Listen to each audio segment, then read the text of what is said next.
It's normally in Brussels not too easy, so we know that she is coming in a couple of minutes, but let me welcome you already. I will not start without the Commissioner, of course, but let me welcome you. We have some 65 participants here in the room as well as online, and especially our friends in front of their screens. Welcome to this event, Tackling Inequality, Paving the Way for a Sustainable Future. I can tell you already some technical details, not to leave you in a boring situation waiting the Commissioner. We have also interpretation thanks to our interpreters who are already here in English, in French, in German, Italian, and Spanish. That is our setup for today. What I also can tell you already that is that we have two different podiums here. We have, first of all, the high-level panel with Tanya Cox, who is already here, Director of Concord Europe. Welcome, Tanya. It's great to have you. We know each other very well because you are a frontline personality in the international debate on development and especially on our ideas of how to improve the relationship between us and our partners. We will hear from Dr. Donald Kaberuka, an economist and former president of African Development Bank from Rwanda. He is remotely connected with us. Welcome, Dr. Kaberuka. It's a pleasure to having you, and we will come back to you in a couple of minutes. And of course, Commissioner Urpilainen. That is the first round. We will give the opportunity for short presentations of our panelists, and afterwards we will have the chance for questions and answers. Unfortunately, only from the floor. We cannot connect with our people that are following us in a hybrid mode, but I'm pretty sure you have questions, fruitful questions enough so that we can enter into a constructive conversation. And afterwards, we are going to have a second part, a second panel, and in that technical workshop. Why are we doing that? Technical workshops with you. Is that good? Yeah, this is excellent, and I'll tell you why. Because you do not want only to get the grand ideas, what is new, what is the inequality marker, what is it about, what is the idea, what would we like to achieve with that instrument, new instrument, worldwide new instrument that Jutta is going to present to us today. No, you would also like to know, does it work? And how does it work? Because you are coming from very interesting institutions, you are coming from NGOs, you are coming from media, and you would like to mirror what is what the guys are selling to us here? Is it another only headline or really an improvement of what the European Union is doing with its partners in the world? And that exactly is what we would like to talk about in the second panel, also in a very technical, down-to-earth mode, so that you as practitioners, you as those who are supervising our policies, who are watchdogs of how effective and how impact policy-driven the European Union is working, you have a chance to assess, to evaluate, and also become part of this process of innovation. That is our interest, and that is the structure of today. And to not leave you alone with this one-off meeting today, you can be sure that our experts will be available also afterwards, and that we, the Socialists and Democrats group, will be more than happy to getting involved with your questions and with your especially, hopefully, contributions. And I would like to say the same for the European Commission DG INPA, International Partnerships. Let me welcome here already on the podium Mathilde Cournu, Policy and Project Officer for Inequalities at DG INPA. That is our woman on the job, so to speak, dealing with this inequality marker, dealing with the impact and the technicalities of how to make these programs work. And especially also Christian Morabito, our international inequality expert and researcher. And let me already say something very personal, Christian. Without your experience, without your courage and permanent involution on all different levels of progress, we would not be. Thank you both for being here, and we will hear from you afterwards in the second part.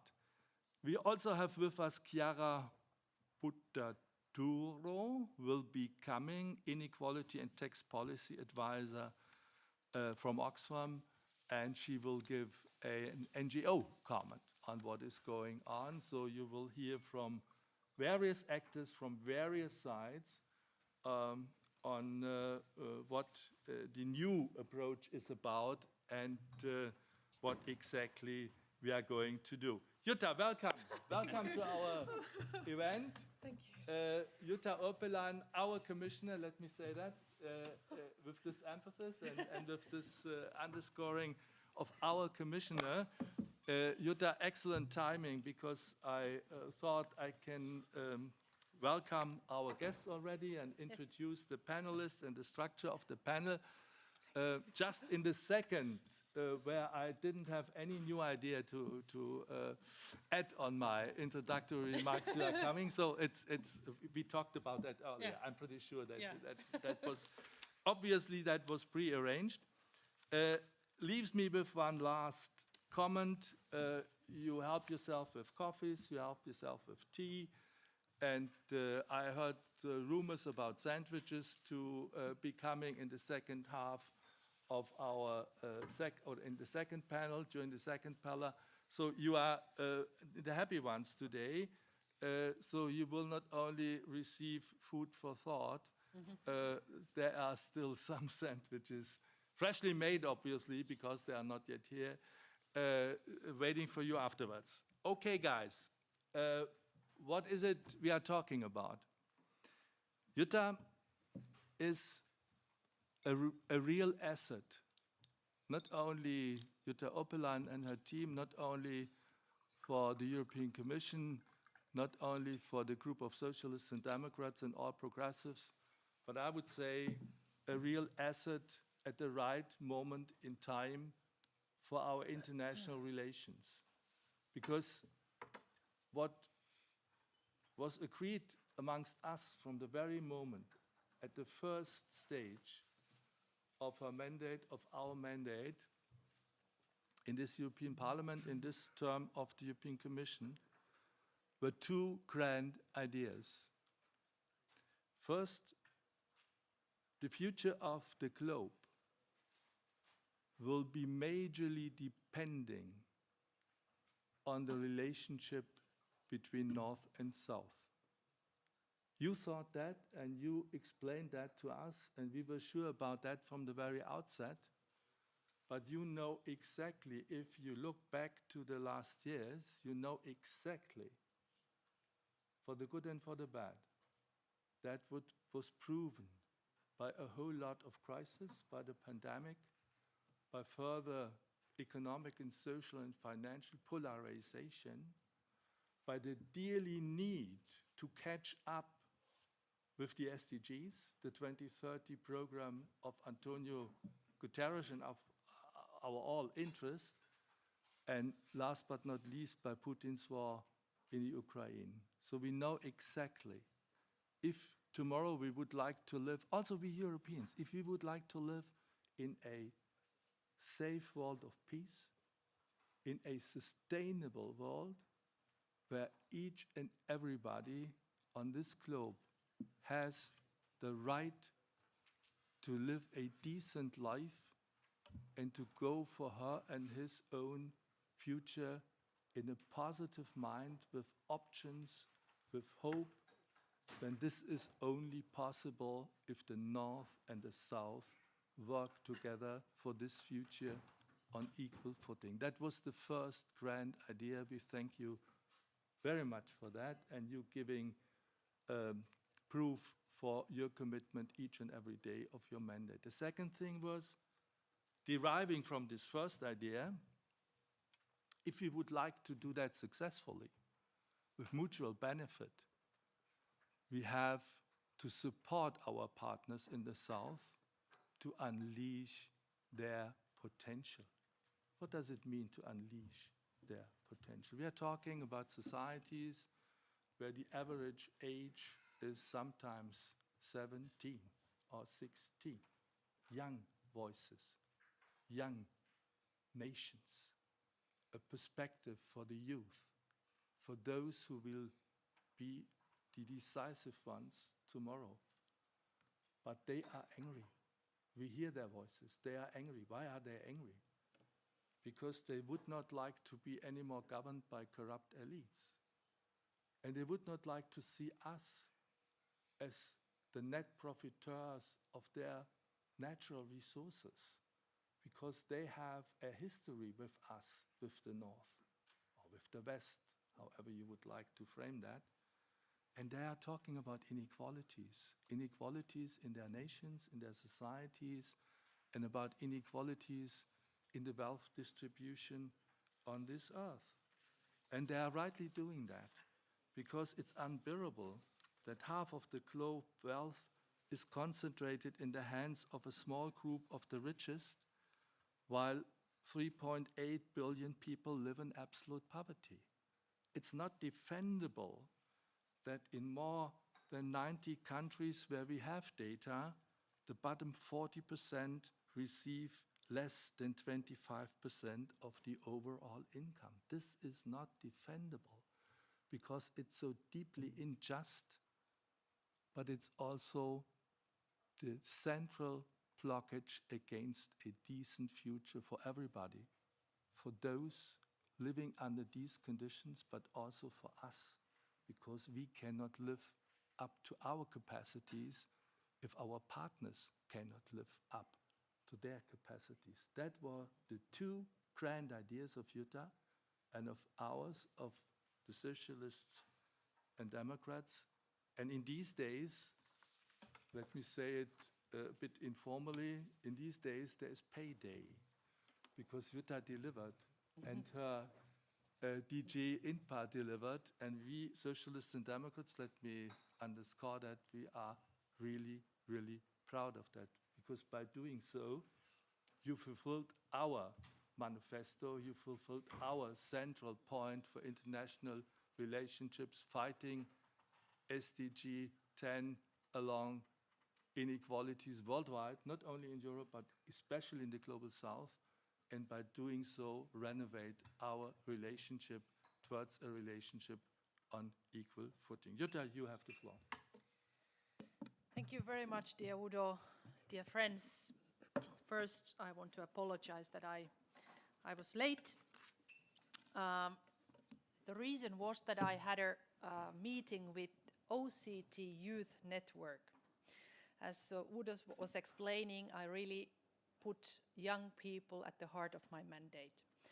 And one initiative I took was to create a network of young people from the OCTs. So I really have young people gathering here in Brussels from all over the world. And they had so much to tell me. So I thought that I have to listen to them. So that's the reason why I'm late, and I really apologize.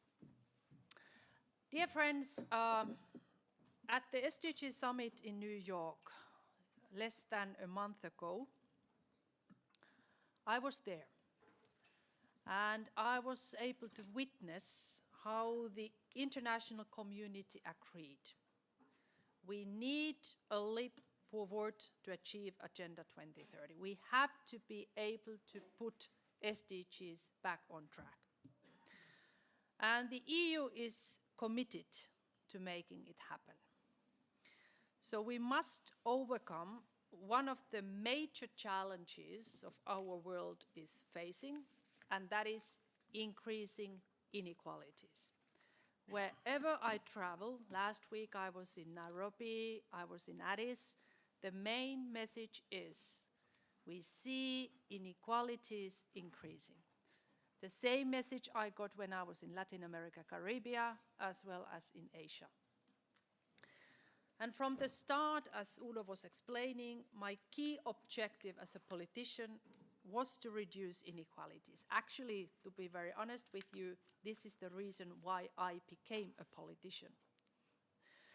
So this was my determination 4 years ago when I sat in this house for my hearing. And today I have to say that not that often politicians can feel to be proud, but today I can tell you very honestly that I am proud. Because we tackle inequalities in EU external actions in many ways, but now I want to highlight 3 different ways. And the first one is the fact that the EU is investing in people and planet. So our Global Gateway strategy really contributes to putting the SDGs back on track. The strategy will mobilize 300 billion euros in sustainable hard connectivity in key areas like energy, digital, transport and climate. But equally important, it invests in soft, enabling environment, in health, education, skills and resilience. So we deliver Global Gateway as Team Europe, the concept which we created in the beginning of our mandate. And we bring together EU institutions, member states, our financial institutions, civil society and the private sector. And Global Gateway is already showing results. The Team Europe mobilized 1.1 billion euros to ramp up vaccine production for Africa in Africa. Today, African-led projects are beginning to take off in Senegal, Rwanda and Ghana, because it's not simply acceptable that still today Africa imports 99% of its vaccines and 94% of its medicines. So we have to change this fact together. The EU-LAC Digital Alliance, which we launched in March in Bogota, in Colombia, brings all stakeholders together to foster the development of secure, resilient and human-centric digital infrastructure, one that reduces the digital divide. I give you an example. I was last week in Nairobi, as I told you. I was able to visit one primary school, and in that school, as well as around 1,000 other schools in Kenya, we are now providing digital connectivity. So we are providing opportunities for the primary, secondary schools to have access to digital connectivity. My second point is to reduce inequalities, we need fair economy. As a former finance minister, this is my very strong convictions. We need fair and just economy. So when everyone pays their fair share, countries have more capital available to invest in education, public health systems, and stronger social protection. And we, the EU, we are helping our partners improve their fiscal policies and promote domestic resources mobilization. Another example from Kenya. I was having a long discussion with the President Ruto on the fact that 60% of Kenya's budget expenditure goes to debt servicing. 60%. So they pay to China every year over $1 billion because of debt. So different kind of debt servicing. So I fully understand the frustration and also, as Udo said it, anger from our partner countries' perspective if their real fiscal space is so limited, taking into account that out of that 40% of the budget which is left after their debt servicing, so 60%, they have to pay first salaries. So the real maneuver, the room for maneuver and the fiscal space is really, really limited, which they really can use in their development agenda and different improvements of their societies. We are also working as the international community to reform the global financial architecture so it better supports the most vulnerable countries. And this process begins with reforming multilateral development banks. I will travel tomorrow morning very early to Morocco, to Marrakesh, in order to attend IMF World Bank annual meetings. And at those meetings, I will emphasize that reform must not divert resources away from the poorest countries or poverty reduction efforts. At the same time, more concessional financing should be made available for the support vulnerable partners, including vulnerable middle-income countries.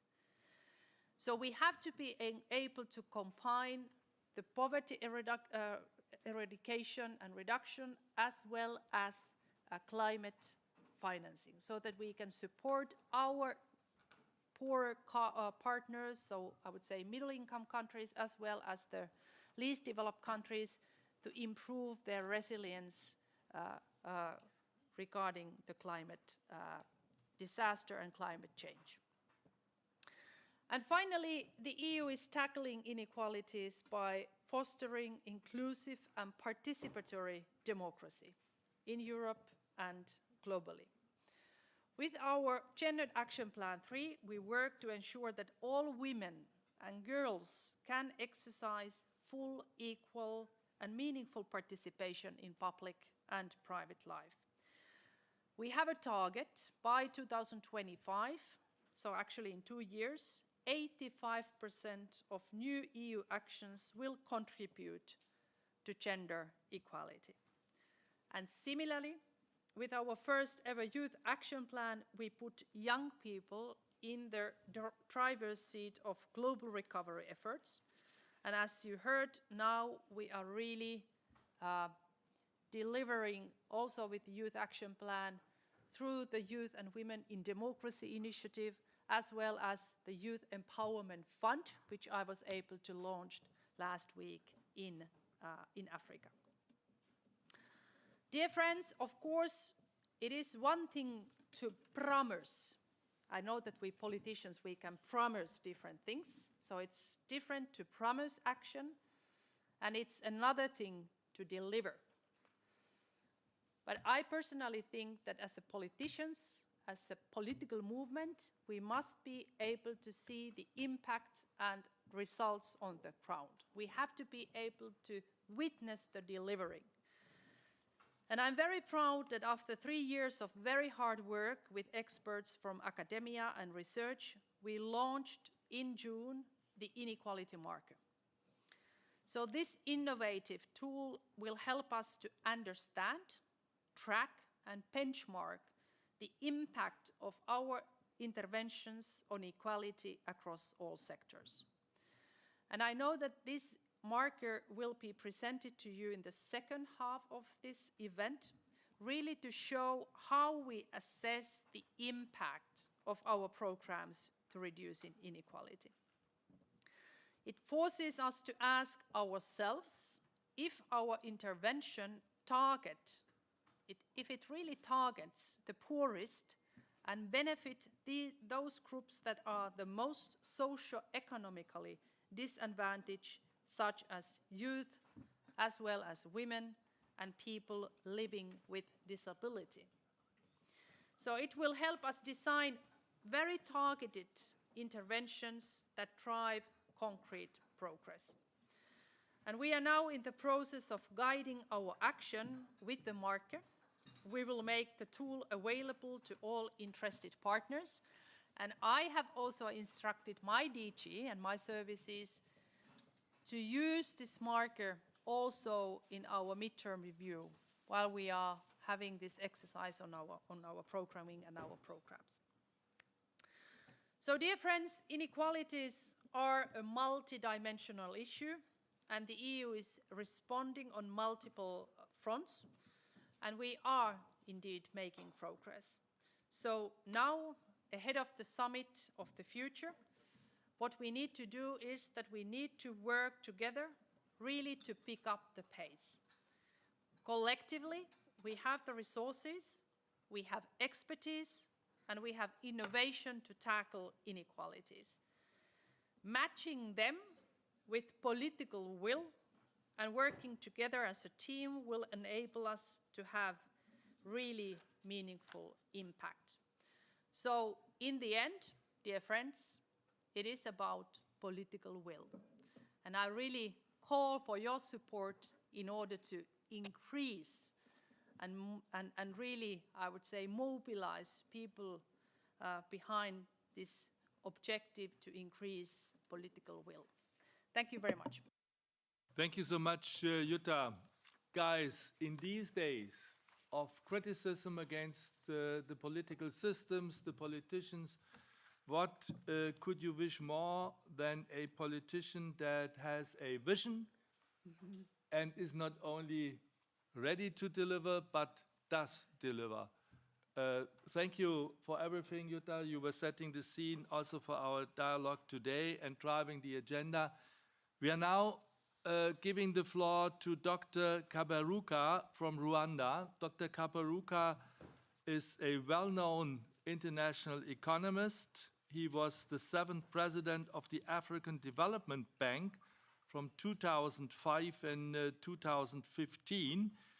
And he was responsible for not only expanding the reach and the impact of this bank, but he also successfully weathered down the international financial crisis of 2008, so enabled by doing that African countries to get out of it without further harm that could have happened. Dr. Kaberuka was also a minister and is in his country, and today is the African Union High Representative for the Peace Fund and a board chair of the Global Fund to Fight AIDS, Tuberculosis, and Malaria.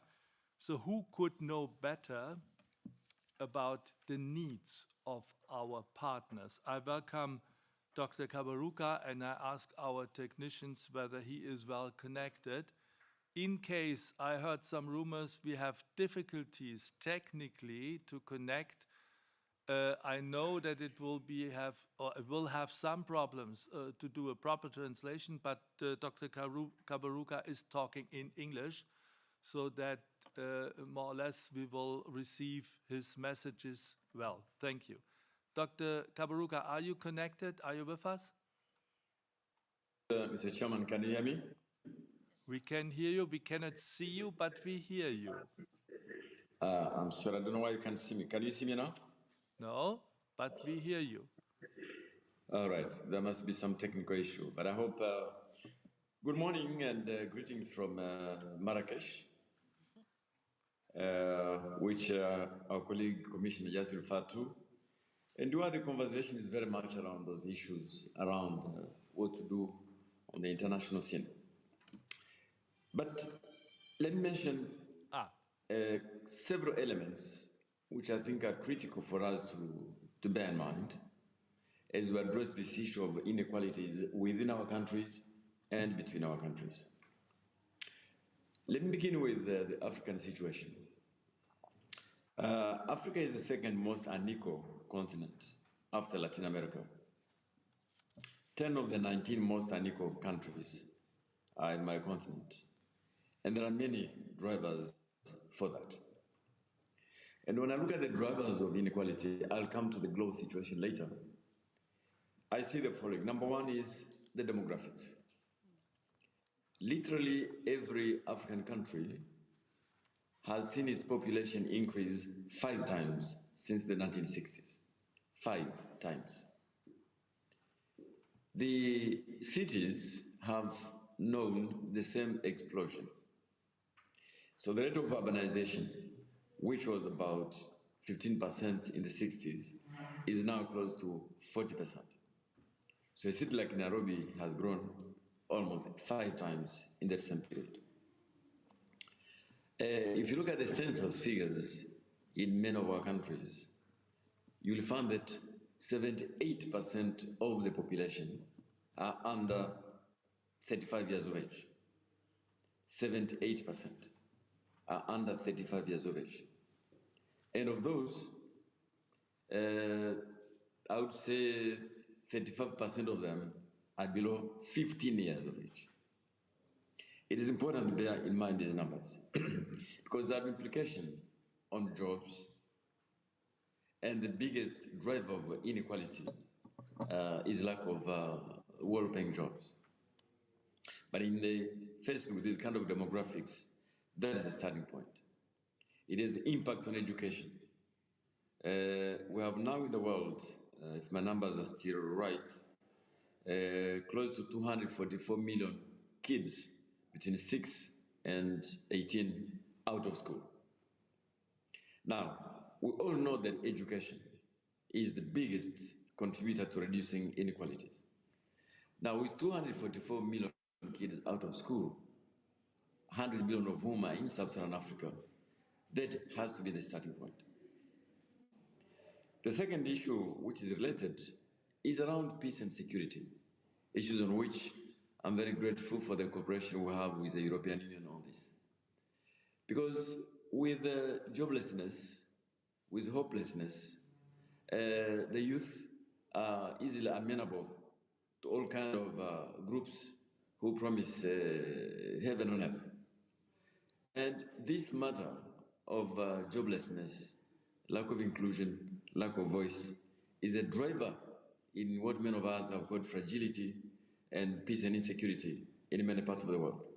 So those two are related. The second issue is, of course, around climate. And here, I cannot imagine the biggest driver of inequality, which demonstrates again the difficulties we're having in the global system to deal with inequality at the global level. Africa, as everybody knows, has contributed very little to climate change. Our emission levels are very low, as well known. But it is a continent suffering the most of the impact of climate change. So whether it is agriculture, water systems, whether it is food security, here is a problem where we need to work together, not simply in finding the scale and scope of financing needed, but to have higher level of ambitions, given the numbers I've just referred to. The third issue I wanted to refer to is the digital. We have an opportunity now. We have an opportunity to close the gap in digital access now, so that in the future we don't have the same problems as access to energy, where 800 million people have no access to energy. But everybody can access digital if we work together on it. So I want to say, Chair, that whenever we talk about inequality, it's nothing to do with a technical issue. It's an issue of political power, political distribution, fairness, inclusion. And if you look, for example, at the issue of safety nets, which would be one of the tools we use to deal with inequalities, you can take the case of a country which, for example, provides subsidies across the board, say energy subsidies across the board. This is not only wasteful, it is regressive and it is ineffective. But if it is targeted to those who need it, the poor, it is very effective, very progressive, and affordable. But because of the distribution of political power, often these subsidies are wasted into ineffective safety nets. I would say the same for education and education outcomes. Because the issue is not how many people in school, it is what they come out with, what are the learning outcomes at the end of it. And again, here, often political power distribution means that a lot of the kids from poorer communities leave school with very little competencies and therefore transmit inequality generation to generation. Now, I know time is limited, but I want to say that what can we do together must begin with some degree of fairness. Look at what happened during COVID. Commissioner Peter was very active on this, and we thank her and her team for what they did. But all of us know that COVID exposed, if anything, any further proof was needed of how unequal our world is, whether it was access to therapeutics, to diagnostics, or to vaccines. There was this famous phrase that no one is safe until all of us are safe. But in reality, narrow national interests prevailed over the global common good. It did the same on issue of debt, which the Commissioner referred to. We all know that Africa pays much, much more than it should on its borrowings, simply because of perception on risk. Yes, I do accept that there are some risks, sovereign risks, FX risks, macroeconomic risk, and so on. That can be handled by international organizations if they work together.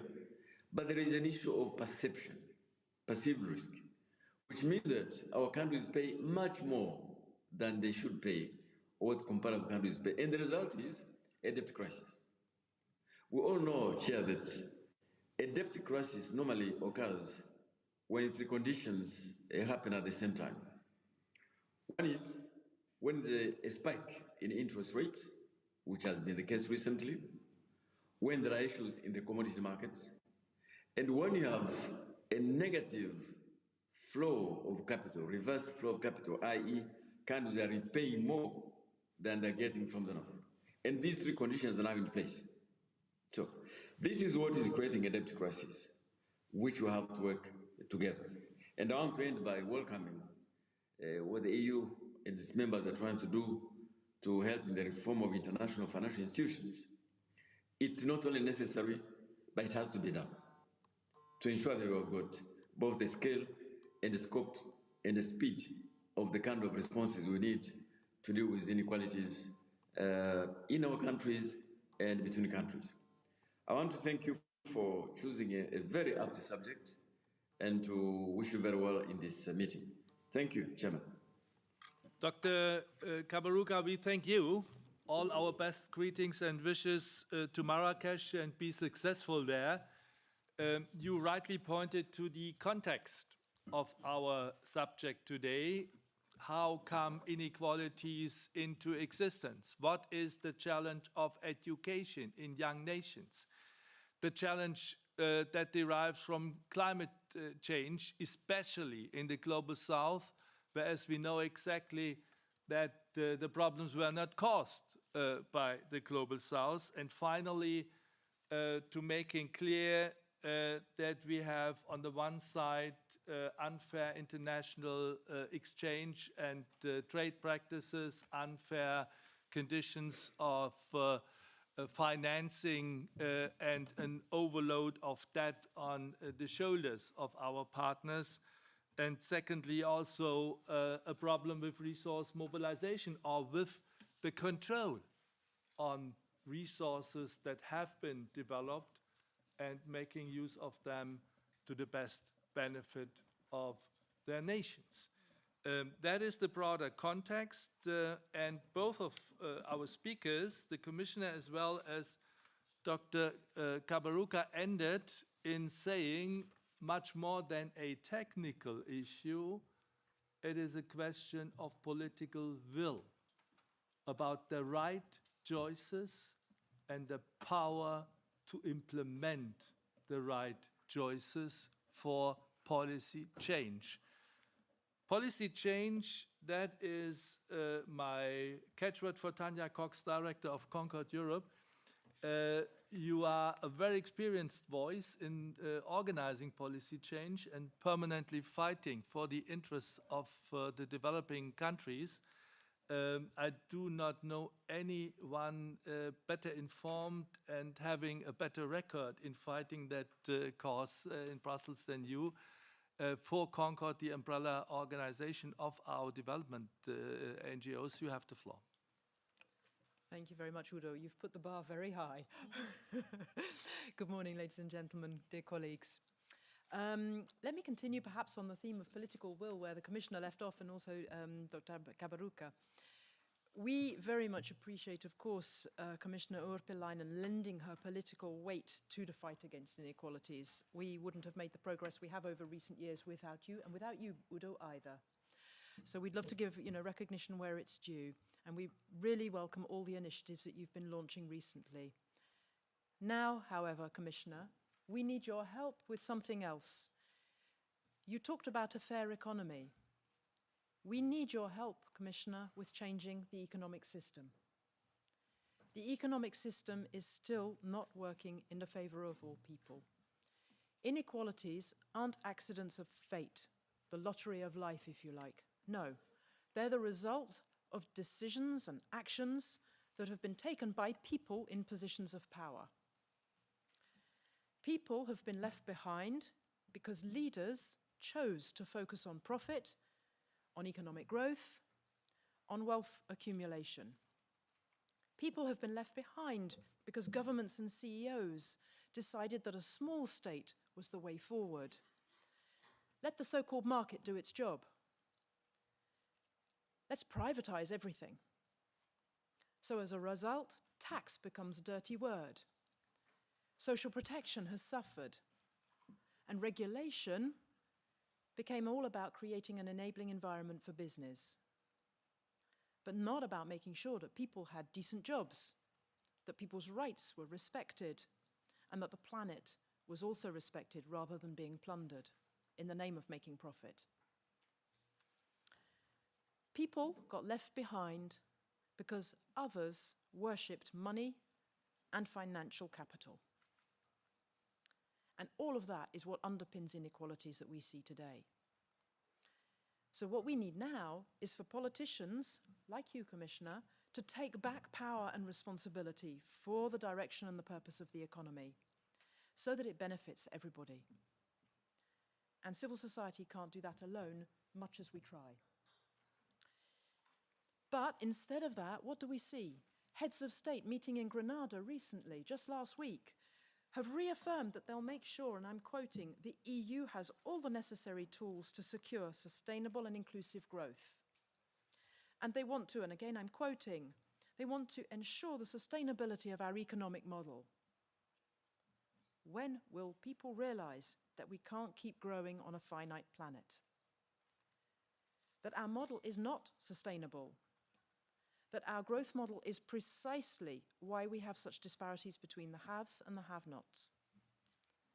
We need to start joining the dots. We need to see why we're in the state we're in, why inequalities are soaring, and we need to make those very necessary, more profound changes. And unfortunately, there are few political leaders who are willing to do that. Now, civil society has been working very hard for many years to raise awareness of the problems of the system and to provide alternative solutions. And we've been very much supported by you, Udo, but also by you, Commissioner Urpilainen. We've been spearheading the discussions about beyond growth, for example. We're responsible for making sure that marginalized people's voices, their lived realities, get heard by policymakers. We've been trying through this rather geeky concept of policy coherence for sustainable development, we've been trying to show how policies can undermine, actually, people's path to a sustainable future and how they can actually create inequalities. And we're also responsible for implementing many of the programs that actually tackle inequalities. But all that said, we're dependent for our work on funding from donors, from international institutions like the EU, from foundations. And at the moment, what we see is that the funding landscape is changing before our very eyes. and not in our favour. In the EU context, for example, there are fewer types of CSO-led programmes financed by the EU. We're getting pigeonholed and stereotyped. There are even fewer calls for proposals, and they're for much larger amounts. So actually, CSOs, really, they're getting cut out. And local CSOs, it's just not possible. They can't apply. Even networks like Concord, we're having to combine with other huge networks. So it's networks plus networks plus networks to be able to apply for these huge calls. And on top of that, under this principle of geographization, which, strictly speaking, of course, is like localization, so we adhere to it, we think it's a good idea.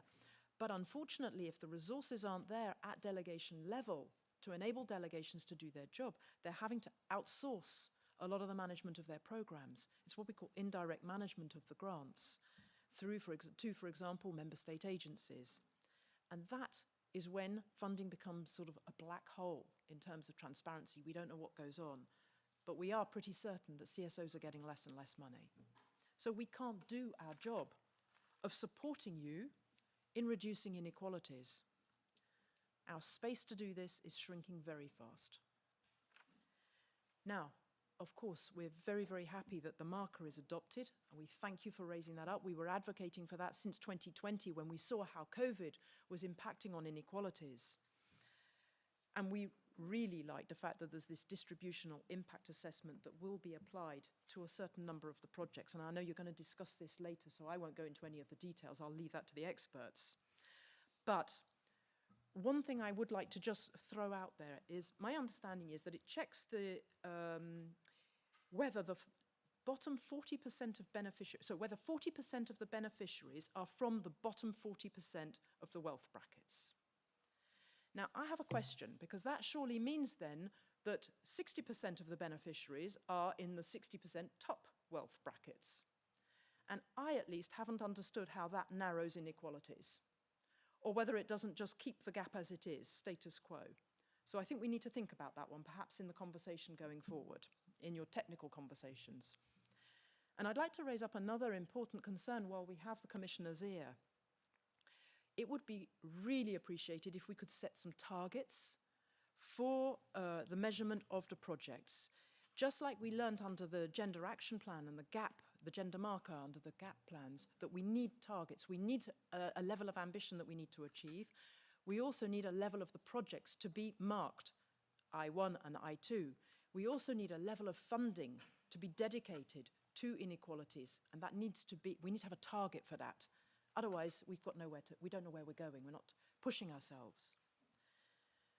The other thing that strikes me as being potentially problematic is that, but I understand, of course, that this is not obligatory for member states to use at the moment.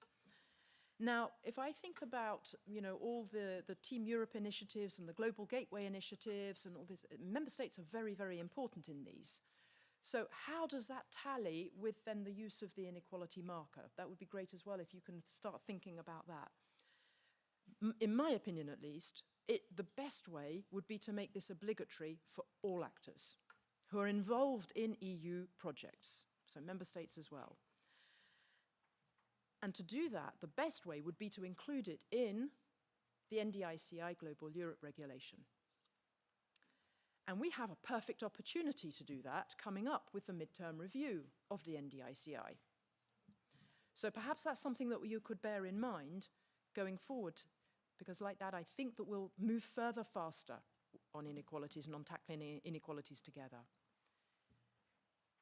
But despite all these positive progress, we still need initiatives like the marker to be complemented by specific policies which will actively reduce inequalities. So we're talking about redistributive policies, for example, but also about just joining these dots I keep talking about. So for example, we say we want to create jobs in partner countries. We've heard today about the levels of jobs that need to be created because of the number of young people, for example, in Africa.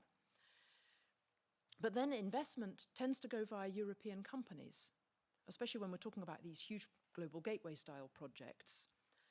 But we all know that in actual fact, if we want to create jobs locally, then we have to invest in local private sector, micro, small and medium enterprises, sustainable and investive businesses,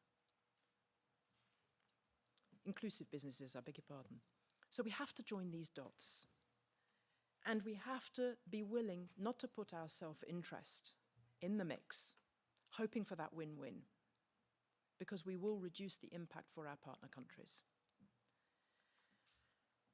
Ladies and gentlemen, creating shared prosperity goes much further than poverty reduction. But for that, we need to change the system. Thank you very much. Thank you very much, Tanya. You opened up the critical discourse on strategies. This is exactly the purpose we invited you for.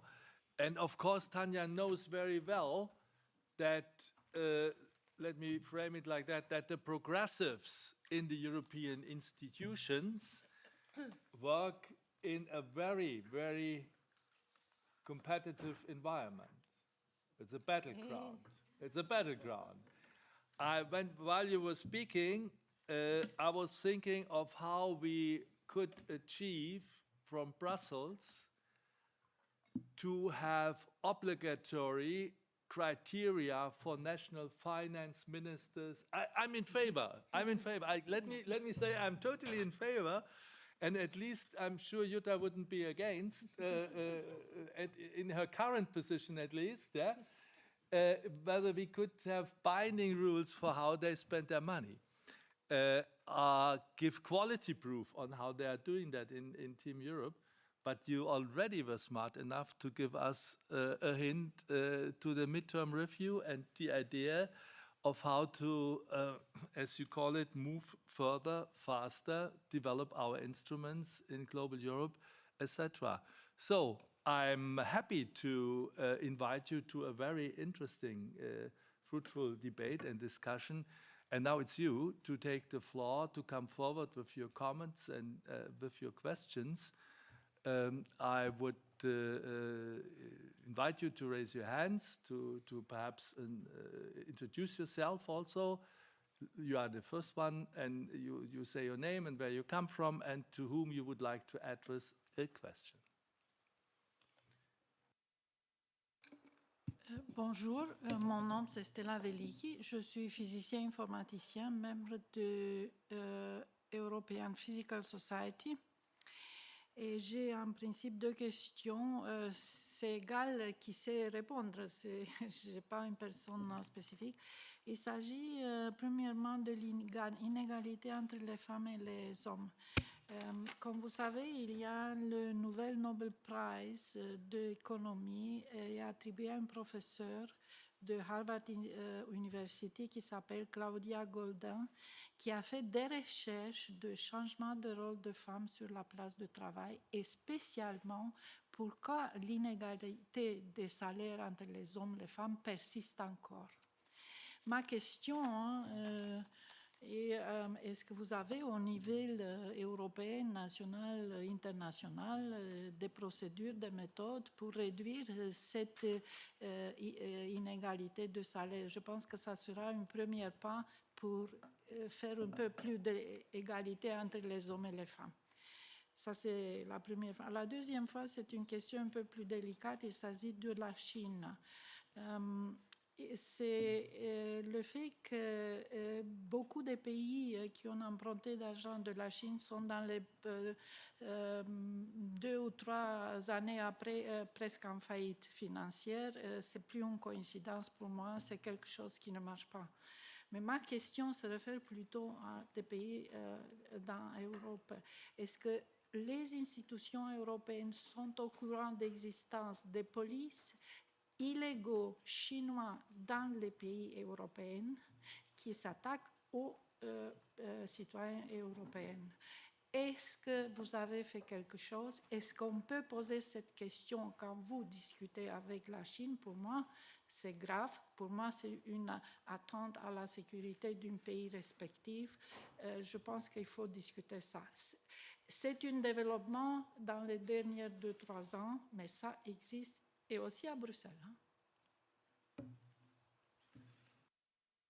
Merci, Madame. I think it's a question directed to our Commissioner on, first of all, the gender pay gap, secondly, the role of China. I take the gentleman... Let's collect. Collect. Yeah. The gentleman sitting directly behind you, please. You introduce yourself and raise your question. Thank you very much. I'm not often described as a gentleman, so I appreciate that. My name is Floris Faber, and I head up the ACT Alliance EU network here in Brussels. My question, I'm afraid, is also to the Commissioner, and it really is, first of all, we applaud the existence of the marker and the pushing of that, but it really is around the Global Gateway and Team Europe initiatives, but also in particular the use of the development banks. My question is, how will projects get measured on inequality? So how do we, given the questions that there can be around transparency of allocation of funding for reasons which we understand, let me leave my question there. Thank you very much. May I ask whether we have a third comment or question to finalize this first round? Not at the very moment. Then I would give the floor back to you. Thank you very much. I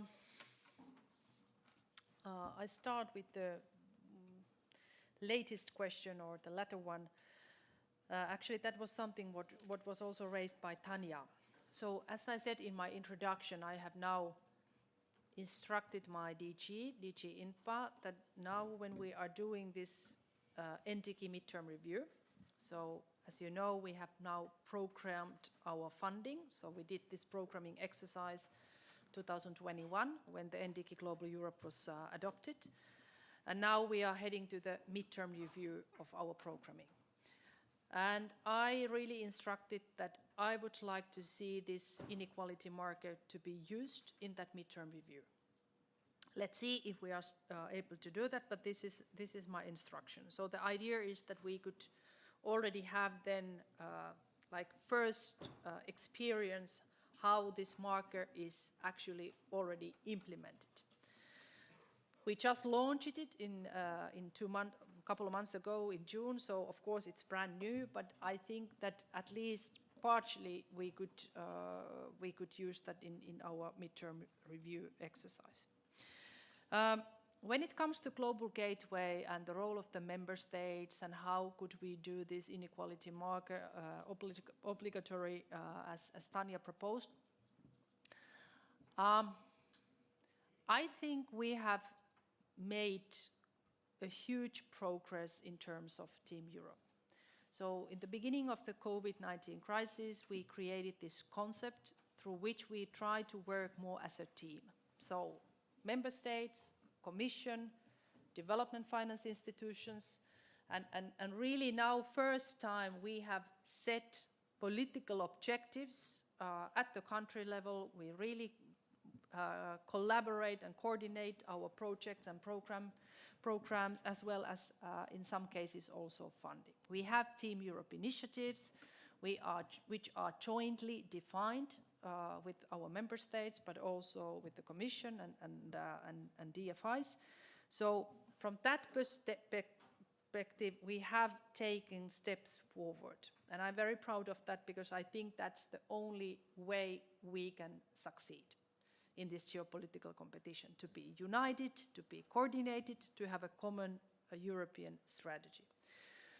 And now, of course, these Team Europe initiatives, some of them depending on in which field they are about, so they are also part of the Global Gateway, because Global Gateway is focusing on energy, digital, transport, education, health, and research. So if Team Europe initiatives are related to these topics, so then they are also at the same time Global Gateway flagships. And I think that this is my personal opinion, that indeed we should also in the future assess and monitor our Team Europe initiatives through this inequality marker. this is the whole idea of this market, that we use that in order to be able to monitor our activities on the ground. So of course, it relates also to the Team Europe initiatives as well as Global Gateway. But to make that obligatory, I think Udo was very right when he said that we have to be, I think there are already some of the member states who are very interested in this marker, and I think they are voluntarily going to use that. But at this point, to try to impose that, okay, everyone has to use this marker as an obligatory tool, I wonder whether that would be a successful way to move forward. So I personally believe that now we really have taken steps forward in terms of collaboration and coordination. We created Team Europe, we have Global Gateway, now we have this inequality marker, and I think that through the positive examples, encouragement, we can also get more member states on board to use that tool. Maybe actually I would like to briefly comment on Tanya's point on geographization and that now we are also providing and channeling more funding through our delegations. For me, this is precisely the way to actually give more money to the civil society organizations. Because we know that the threshold is quite high. I mean, in order to have money from the Brussels, in order to have access to EU funding under the developing cooperation, you have to have, like you said, you have to have networks, clusters, you have to have coalitions, alliance, because otherwise you are not able to meet the threshold, because we need to have so big projects. And that's why when we are channeling more our funding through the delegations on the ground, we can also serve more smaller civil society organizations and NGOs. So this is from my perspective another way around. I think this is precisely the way to support civil societies when we are doing these geographic allocations, and especially these bilateral programs. I think regional programs are a bit different, but if we talk about bilateral programs, so then the role of the civil society organizations is crucial. Then about China and also gender pay gap. Yeah, indeed, China is our competitor. Indeed, that's the fact. We have now this common objective as Europeans to de-risk. So really, we need China, we need to cooperate with them, but we also need to de-risk. So we need to decrease the dependency on China. But at the same time, we fully understand that we need China on board, especially in terms of climate change. We cannot succeed globally without Chinese participation. When it comes to pay gap between genders, women and men, so now, as I said, in this CAP 3, Gender Action Plan 3, we have a specific 38% target for gender activities. And of course, part of this midterm review, we also have a particular focus on economic empowerment of women. And it will be out in November, and also the Spanish presidency and the Belgian presidency are very committed to this. So they really see that this women's economic empowerment should play a more important role. And when it comes to the internal policies, or I would say what are the policy objectives within Europe, definitely we work on equal pay for women and men. This is a political objective for us, but as we know, it is also very much about the member states. Their political decisions, as well as then, of course, different traditions and habits also in our member states. But this is political objective, we are very committed to that. And one way also to impact to the pay gap is, of course, to try to encourage more women to study and educate themselves to the different policy fields. Because now, I would say, at least from my own point of view, our labor markets are still quite fragmented and segmented. So there are women work and men work, and that's why we need to also have more cross-cutting. My last point relates, because I know that we are running out of time, what Professor Gaberuga said, my friend Donald, greetings to you. I fully agree with you, Donald, that the best way to tackle inequalities in the long term is to invest in education. And this is precisely what we are doing. I increase our funding to education from 7% to 13%. Precisely, we understand that as, in case of Africa, where you said that 78% of the citizens are below 35 years old, if those young people don't have access to education, it's very difficult to have access to job. So the first step really is to have access to education and quality education, not any kind of education, but quality education. And that's why we are also investing so much in teacher training, because we see that there is no education without teachers, as well as vocational education and training. And indeed, Tanya, we also have this initiative on small businesses. We know that most of the companies and businesses in Africa are micro, small or medium-sized enterprises. But I personally think that we also need European companies to invest in Africa, because then those small and medium-sized enterprises can also benefit of those bigger companies' investments. They can be part of the ecosystem. So, this is definitely something which is high on our agenda. Thank you very much.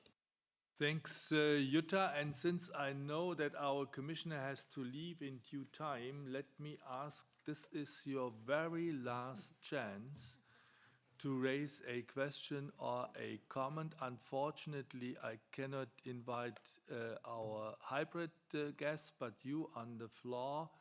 Any other question from your side? I cannot see any. Here, there is the lady in green. Please, you introduce yourself and you raise your question. And you are the last participant from the floor, and then we say thank you to Jutta. Thank you. Thank you for giving me the opportunity to still raise a question. I'm Steffi Nijns, and I work for civil society for DSW. And we work actually specifically on sexual and reproductive health and rights in Africa, but also in other developing countries. And I really like the references to actually that tackling inequalities is indeed that it's important to ensure access to quality education. I think that's totally right. I just wanted to make also the point that it's a broader and an all-encompassing issue actually, because what we see is that, for example, a lot of girls have no access to education because of there's no menstrual hygiene in school, because there is teenage pregnancies, because there's still the gender gap between girls and boys. So I think, just wanted to make the comment as well that these are things that should be taken into account also when looking into education. So, well, thank you so much. Quick answer on your side and final word. Fully agree with you, and that's why we are also supporting, for instance, UNFPA, UNFPA, on SRHR issues, as well as WHO. I think Kenya was a very good eyes-opening example to me, because, of course, we have been working very closely, for instance, in Niger, with the previous government or the existing government, but which is now under the coup, on girls' secondary education, precisely in order to prevent teenage pregnancies and marriages. And now what I heard from Kenya was that, and I have to admit that I didn't know that before my mission, that Kenya has one of the highest number of teenage pregnancies in the world.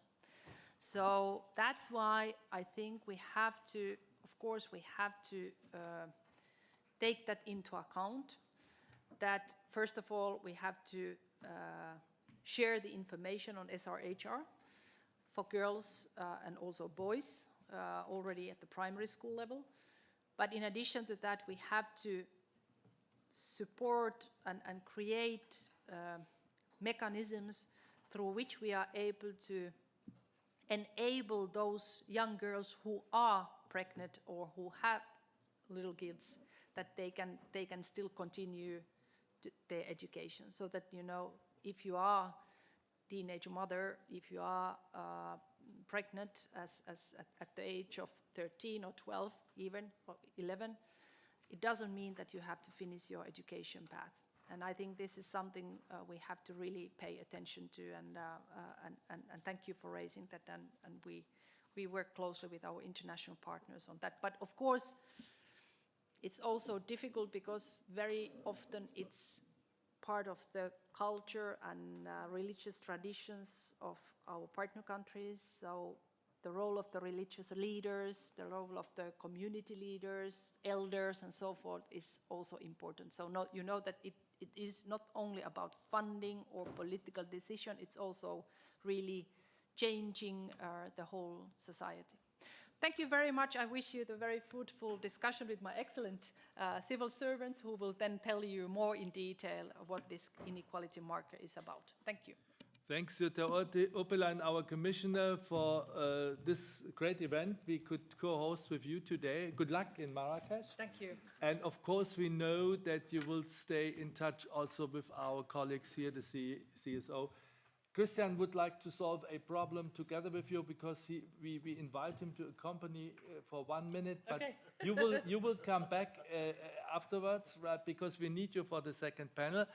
And I would like, if we still have a contact with Dr. Kabaruka, I would like to bring him in for a last comment on a question I would like to raise, and also for Tanya a final word, because we enter into before we enter into the second. Dr. Kabaruka, you will have the chance to continue the dialogue with Jutta in Marrakesh, as far as I understand. That is a great opportunity for the two of you. But for us, it's a great opportunity today to have you with us.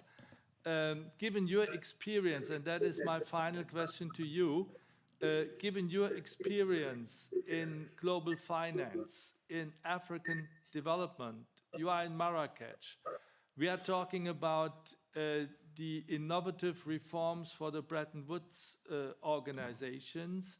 We are talking about the reshuffling of the mandates for our development banks and development agencies. And we know a whole lot of them are following us today. What is your message to the financing institutions, the development banks, and also the development agencies from Europe to their activities, how to develop further on African ground with African partners? Do you have a key interest, one message to pass forward to us? Thank you, Chair. Can you hear me? Chair, can you hear me?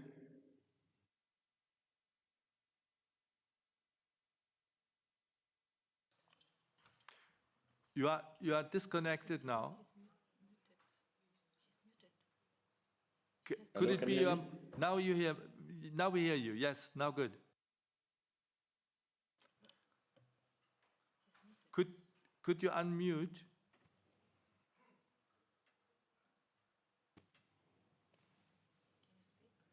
Chair, can you hear me, please? Excellent. Now we hear you. Perfect. I'm afraid I can't.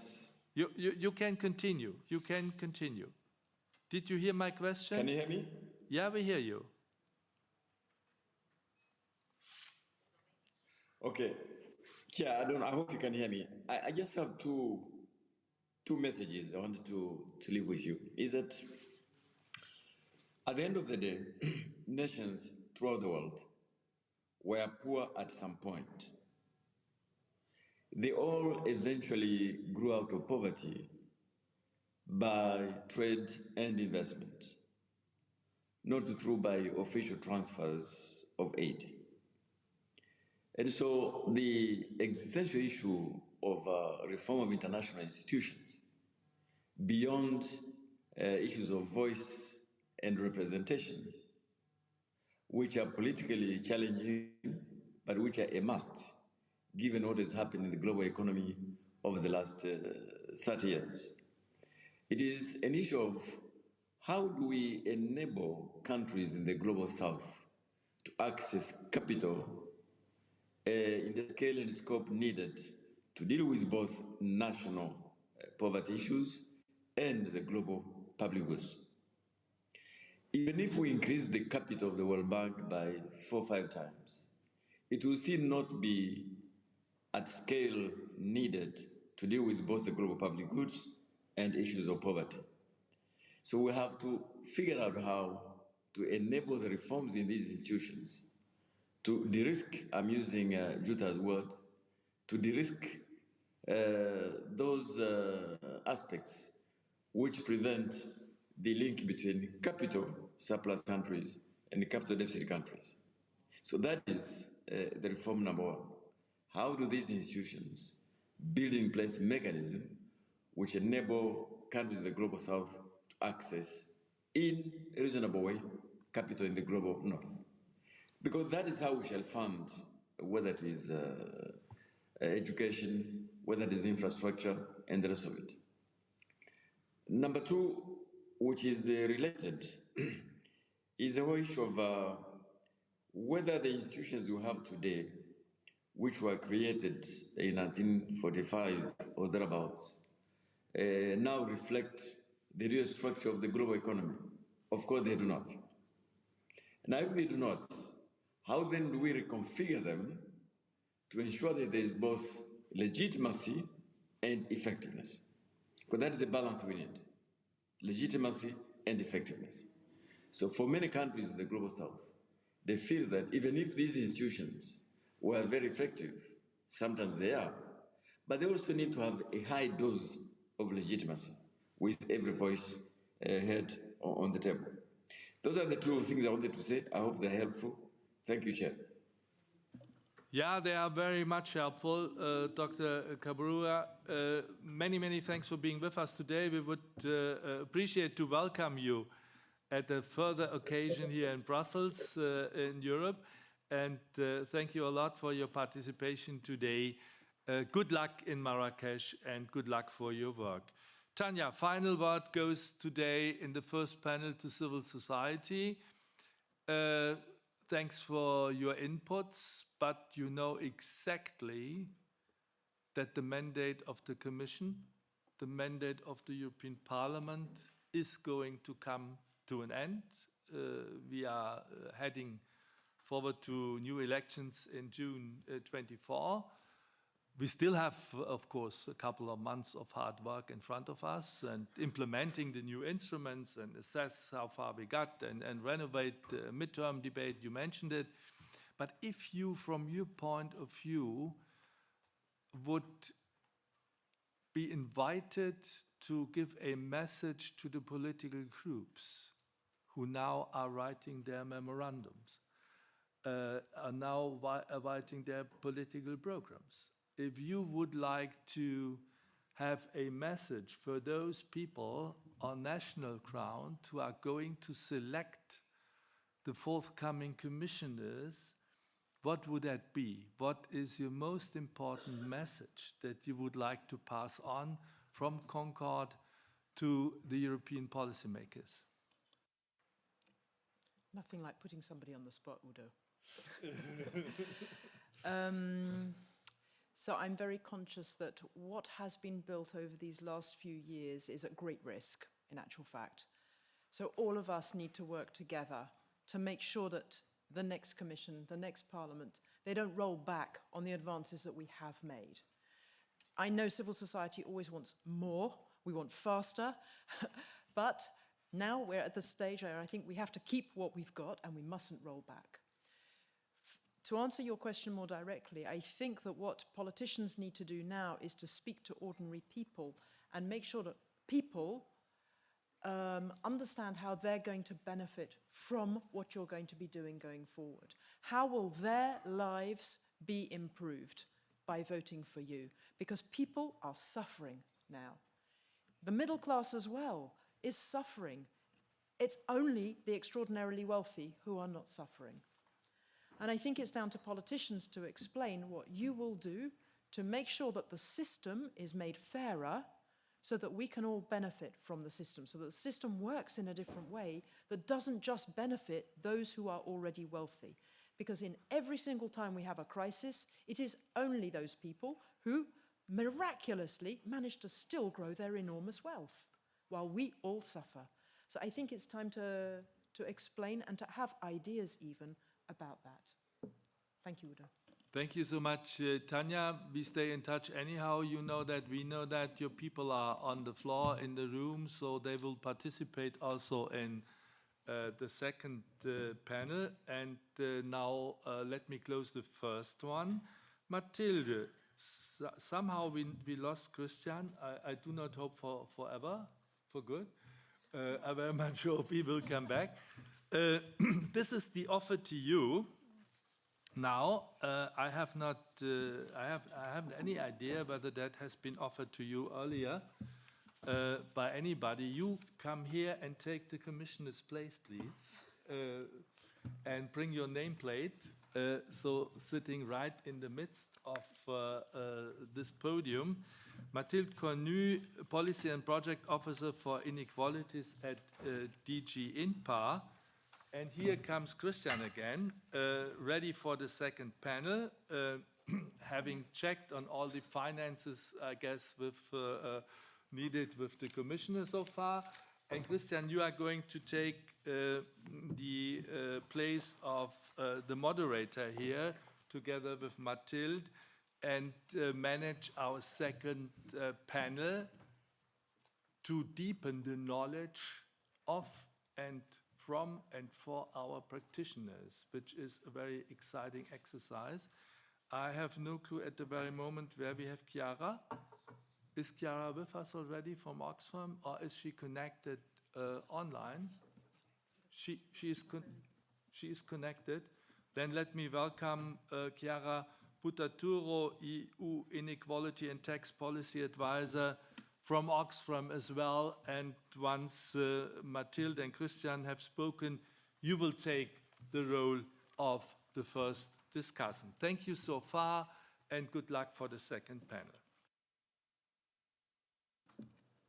Thank you very much, dear Udo, and thank you very much again for the invitation. It's a real pleasure to be here with you today to present you the inequality marker, to show you how it works so that you can use it if you wish.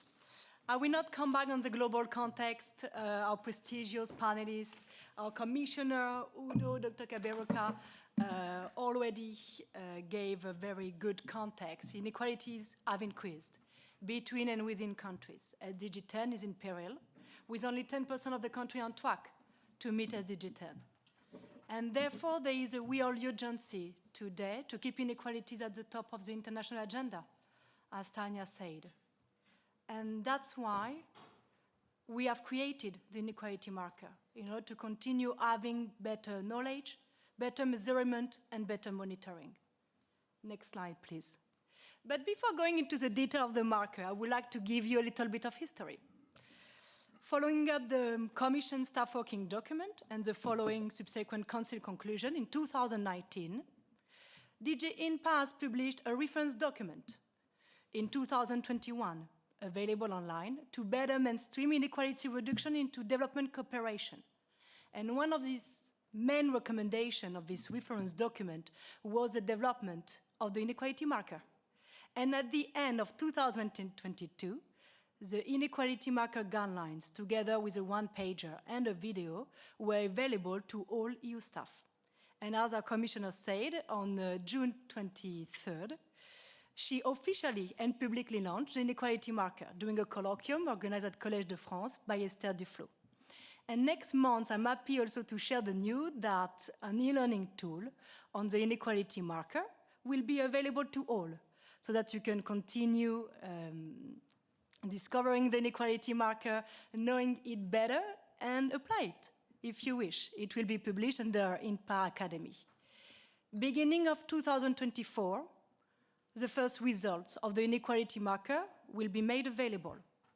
Indeed, since January 2023, all DG INPA projects must include the inequality marker. Every DG INPA project since January 2023 must be scored against the inequality marker. And all our project document has been reviewed to integrate and to reflect the inequality marker. That's why we are able, beginning 2024, to deliver our first benchmark. Next slide, please. But what the I marker does and does not, and I will begin by what it does not. The inequality marker is different from the Gini index or the PALMA ratio. It does not measure changes in inequalities, trends, or level within countries. What it does, in line with SDG 10, is to assess whether and to what extent inequality reduction is an objective of a donor's intervention, and therefore designed to benefit to a larger extent to the bottom poorest 40%, but not only. Also to other socioeconomically disadvantaged individual, household, or groups. Next slide, please. So the I marker has been conceived to support colleagues, to support you, in better understanding, tracking, benchmarking the impact of our work on inequalities.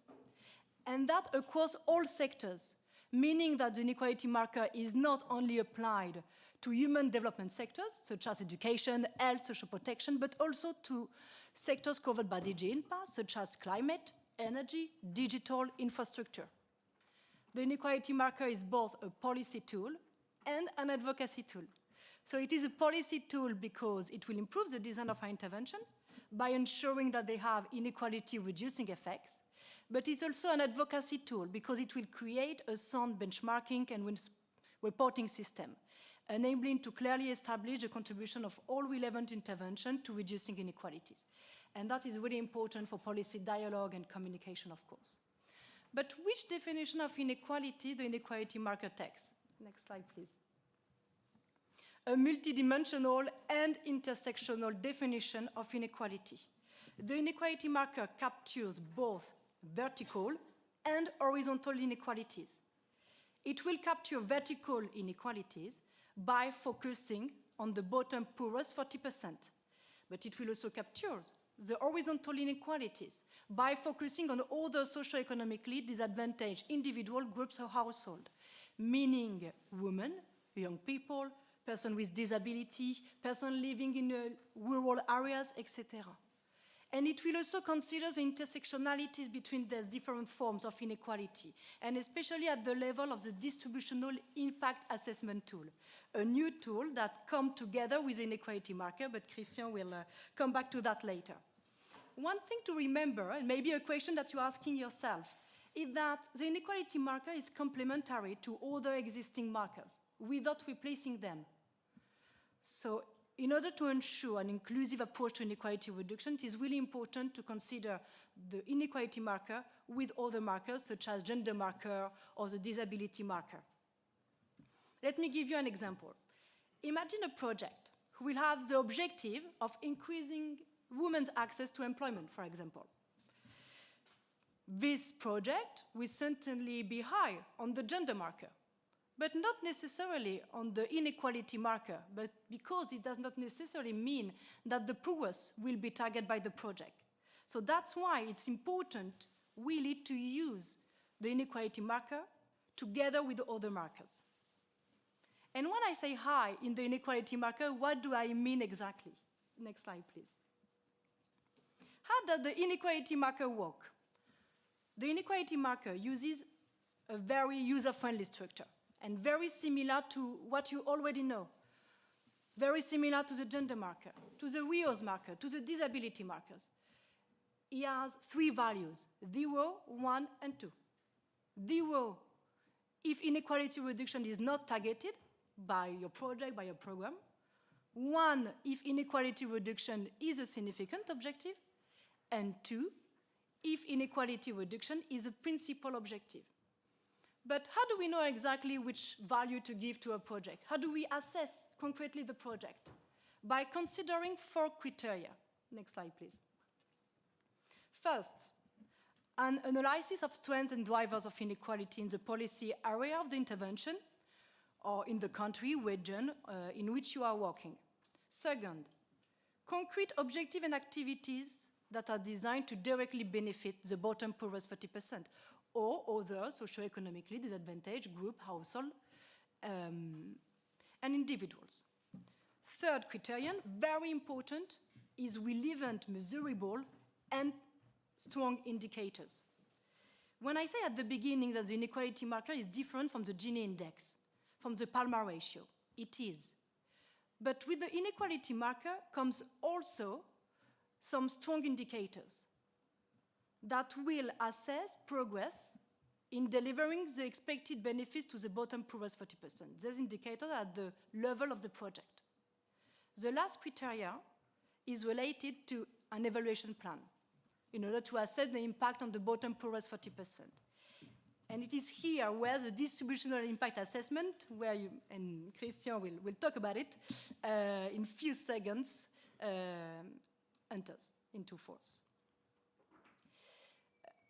All these 4 criteria has been disaggregated per each value of the inequality marker for 0, 1, and 2. And you can find this disaggregation into the inequality marker guidelines and the one-pager that are public.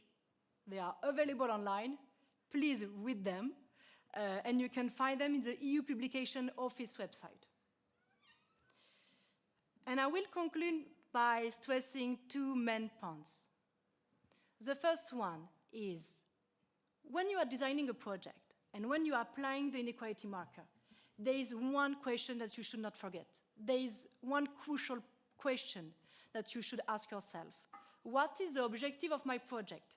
And if the reply is that inequality reduction is a fundamental objective of your project, that you cannot fund this project without having inequality reduction as an objective, like the other RIOS markers, then it is an I2. But if inequality reduction is not the main motivation of your project, is not the general objective of your project, but it's still there, it's still one of the sub-objectives, it's still significant, then it is an I1. If it is not targeted, it is an I0. The second point I would like to make before concluding is to summarize why it is important to use the inequality marker. There are some arguments that have always been said by all our previous panelists, but let me give you 4 main reasons. The first one is that with the inequality marker, there will be an analysis of trends and drivers that will help you to better understand the dynamics of inequalities within your region and within your country. So better knowledge. Second, it will also help you to set concrete goals and objectives, concrete policies to fight inequalities, something that was mentioned during the last panel. Third, it will also help you to better and to more effectively target the poorest, the most vulnerable, in particular through measurable and relevant indicators. And finally, as I said at the beginning, the inequality marker will create a sound benchmarking system in order to see how work impact inequality reduction. And that is really important for policy dialogue. That is really important to keep inequalities at the top of the international agenda. Thank you very much. Thank you, Mathilde.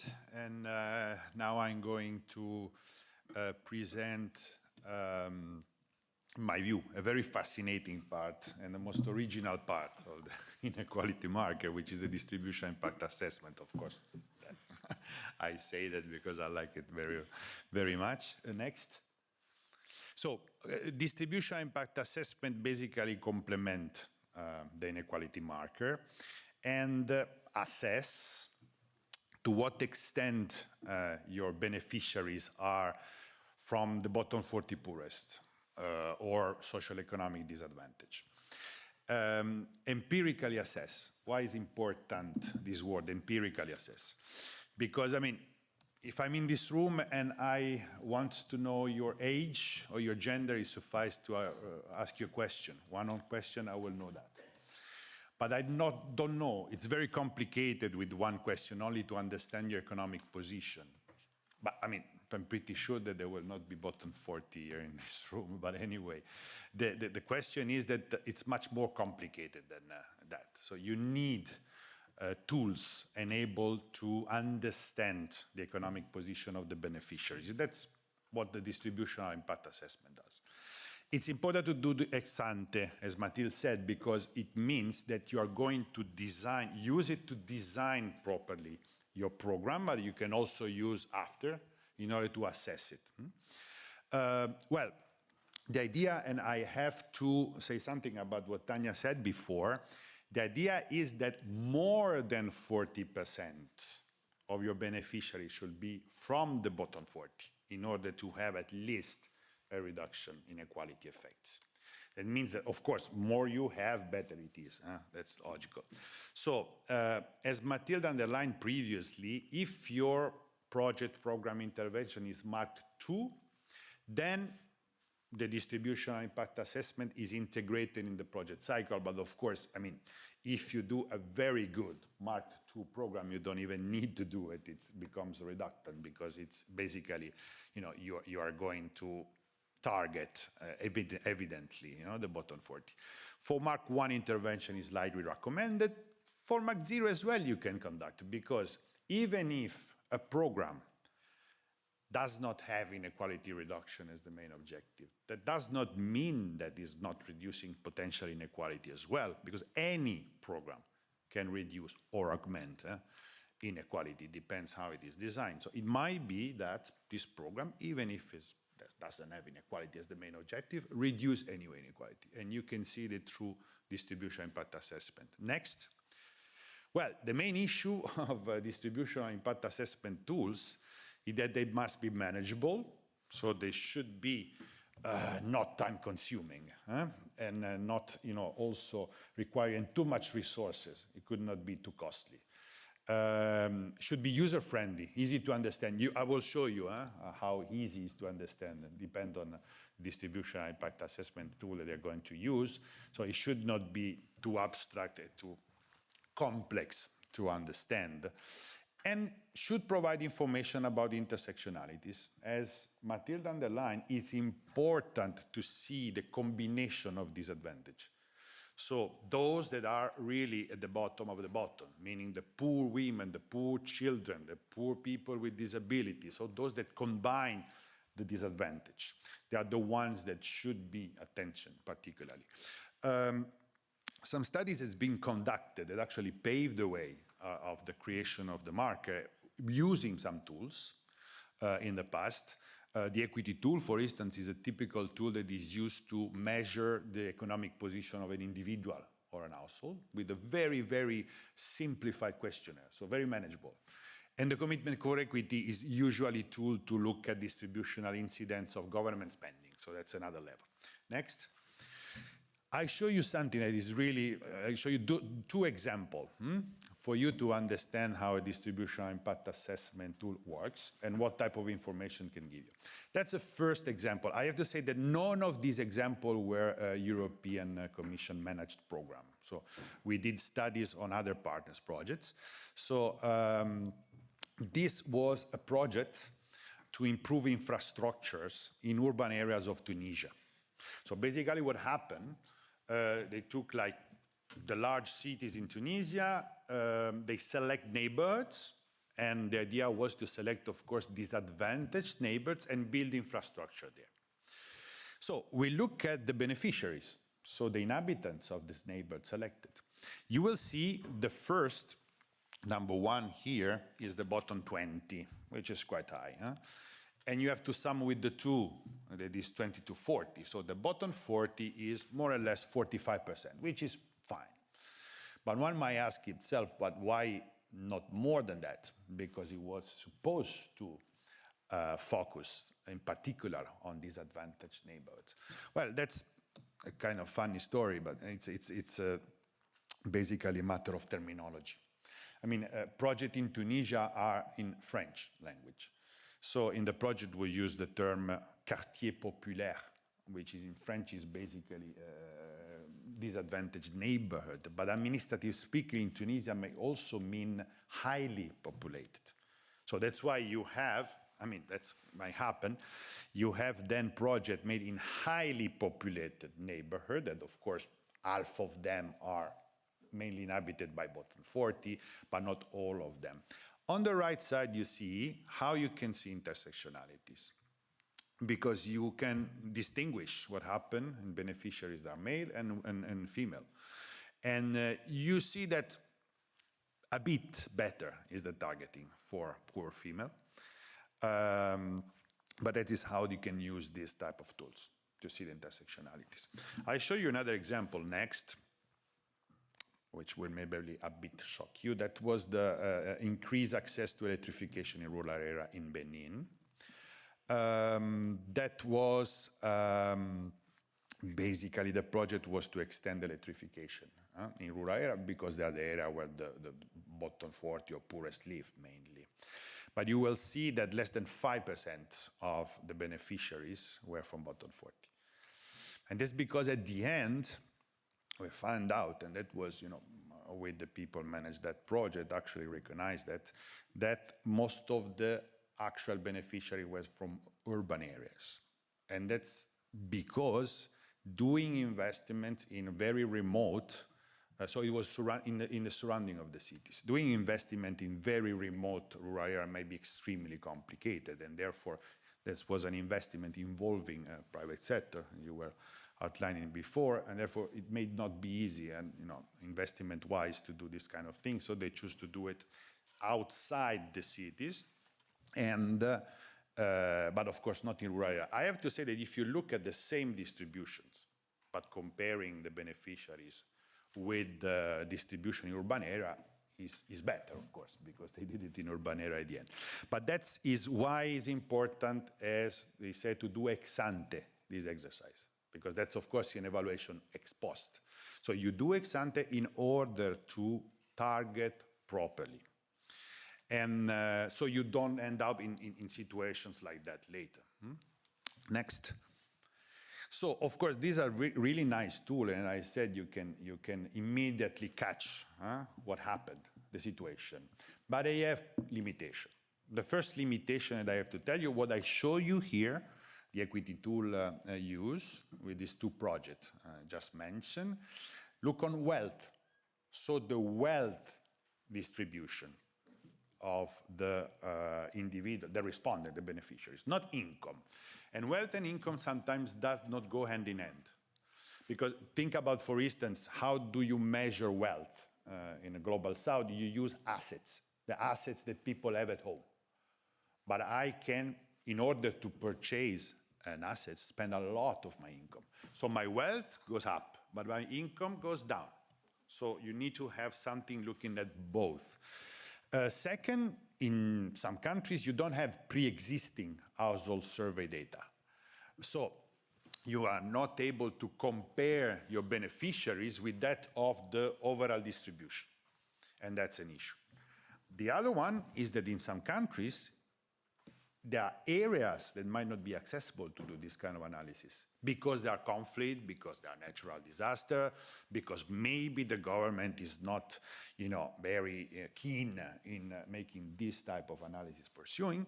So these are some limitations, and of course we need to find a way forward, in order to, as Commissioner said, being able to implement in any type of situation, in any type of program, country, et cetera, et cetera. Next, that's my last slide. First of all, it seems a bit banal, but I have to repeat because it's extremely important instead, is the dialogue. So we need to, and it's, of course, the involvement of NGOs, Tanya is not here any longer, but it will be agreed for sure on that, the need of NGOs and civil society organizations, that they are the one work with most vulnerable in general is essential.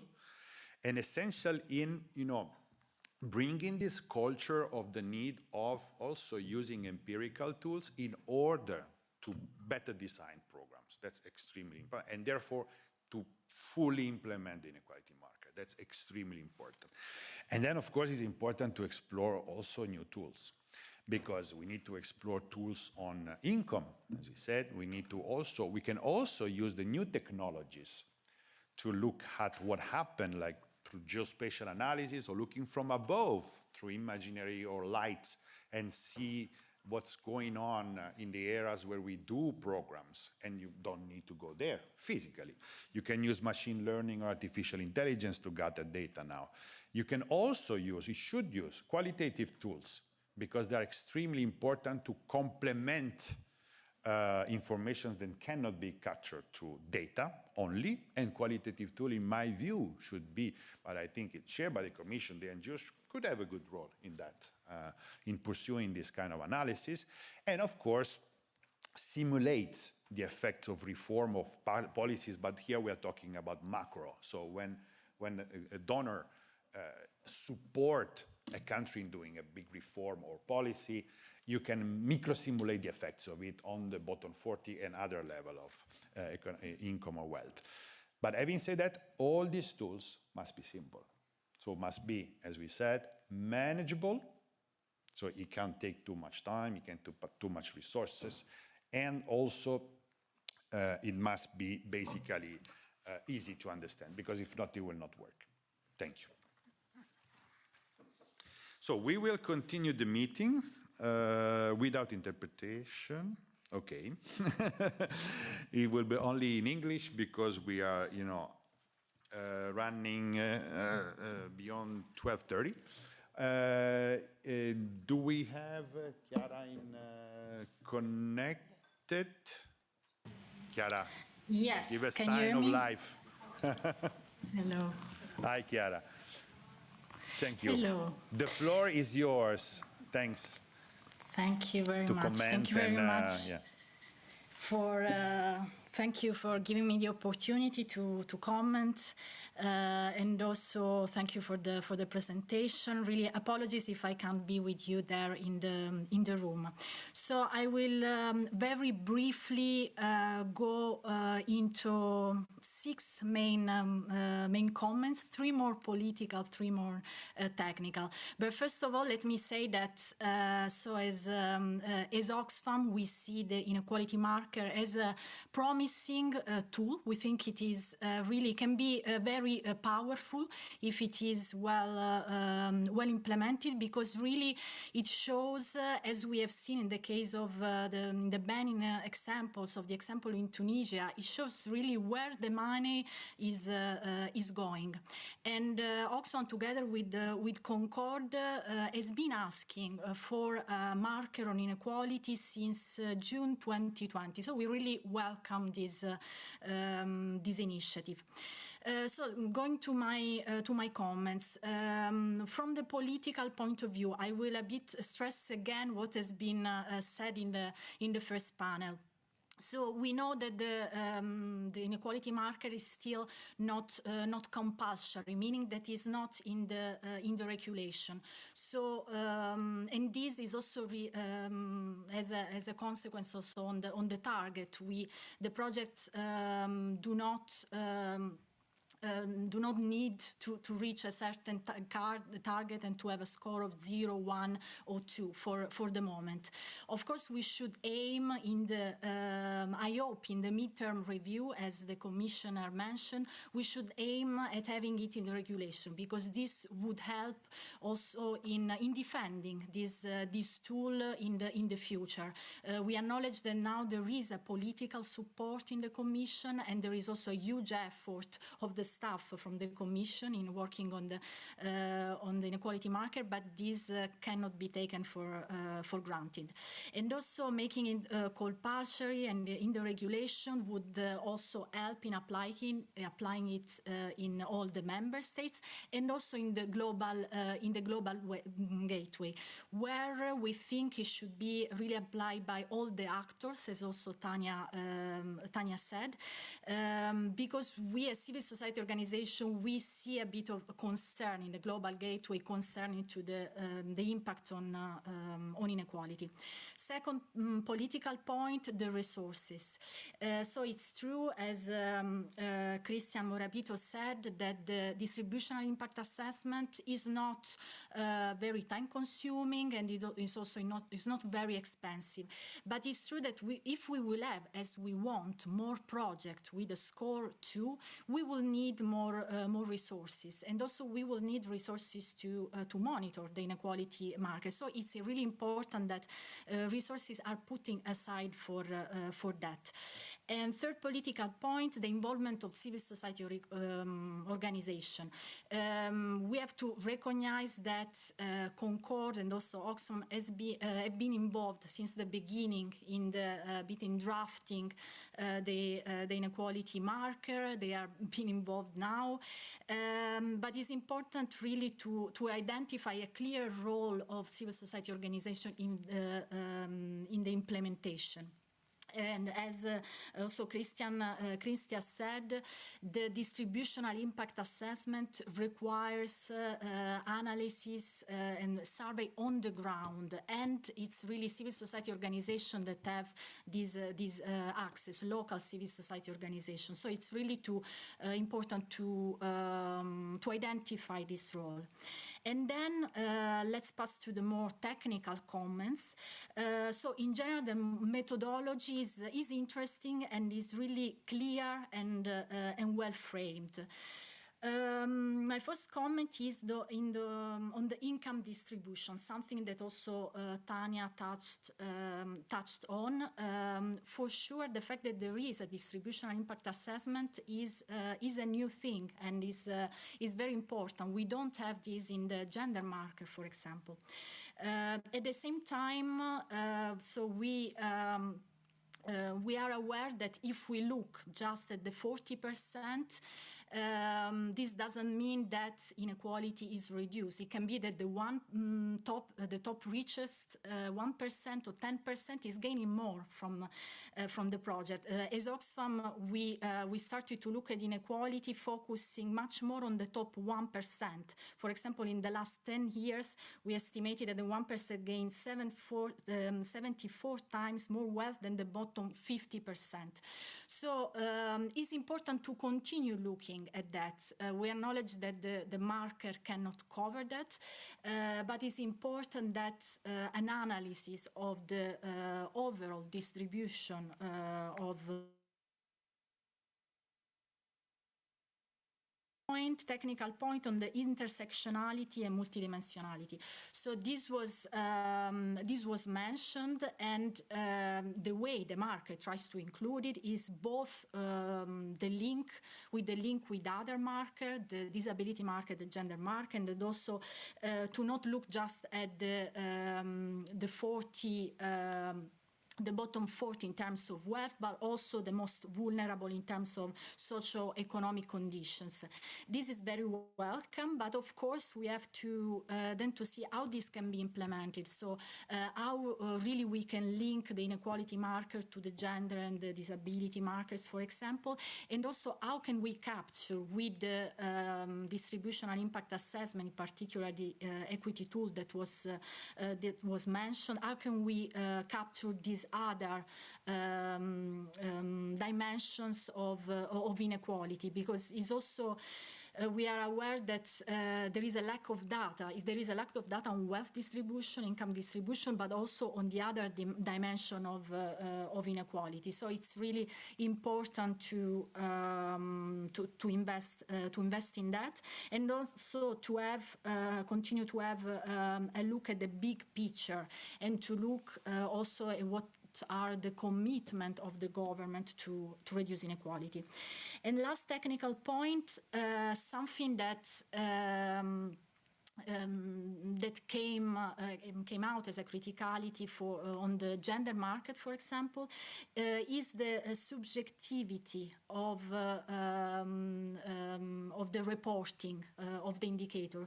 So it's really important to look at the quality of the reporting and to monitor that the data that are reported by the EU delegations, they are correct, and also that the distribution impact assessment is really implemented. So I will end here, just a final remark for conclusion. So the inequality marker is still quite unknown. So events like that, like this one, are really very important to let the marker be more known. Also because we need this kind of dissemination to also increase the political support for this kind of initiative. And thank you very much. Thank you so much, Chiara, for your intervention. It was very brief. Unfortunately, we are running out of time. So I would like to know if there are some, of course, then we can reply to Chiara to some point, but also just to check if there are some questions from the audience. As one already. We can be able to take two. Okay. You can leave it too. What we can do is to collect the question and then have a wrap-up final, also reply to some points that Chiara outlined. Yeah, please go ahead, present yourself. I'll be very brief. I'm Alberto Navarro from the IC, the Spanish Cooperation Agency. And it's just the question could be, at what time or what stage do you envisage to consult these the networks? One is the practitioner networks, who is all the technical cooperation, the agencies, and also is JEFIC, another network, which is the financial institutions. So, I mean, when do you plan to question, to make his a consult about this? Thank you. And yeah, the lady just closed. Yeah. Yes, hello, my name is Teresa Hartl. I'm from GIZ, the German cooperation agency. And for me, it would be very interesting to hear a little bit more on how you plan to really evaluate the inequality marker on the ground, because especially when we look at the gender action plan of the EU, there has been the recent midterm review from Participe on the implementation of the gender action plan, which criticizes that there's still not enough knowledge on the gender marker, for example, in delegations, in country level plans, in MIPS, for example, which really makes the evaluation more difficult, and especially also here in headquarters, for example. So how do you plan to take a lesson learned from the gender perspective and improve that in the inequality marker?